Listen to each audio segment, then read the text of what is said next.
Welcome to ReShoot 360 tutorials. Today, we will see the video filter Deep Zoom.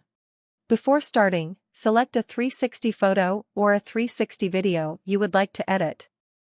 Now, select the preset video. Select the type of social network you target. For example, select the preset Instagram. Select the video filter Deep Zoom. You can see a preview of your final video, and you can modify some parameters of the filter. Each parameter can be modified with the slider and more precisely with buttons plus and minus. Duration parameter defines the duration of your final video. In this tutorial, we are editing a 360 photo. Starting camera view defines the frame when the video starts. Ending camera view defines the frame when the video ends.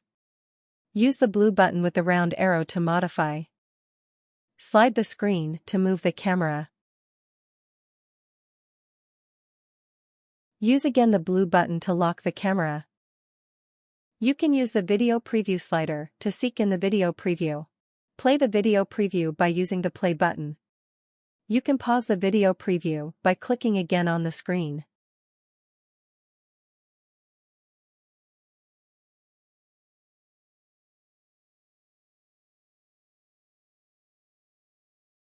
Now, you can export the final video by using the button in the top right corner. Your video is saved on your device in the album ReShoot 360. You will find even more options to edit your 360 media with the editor. Thank you for watching and have a good day.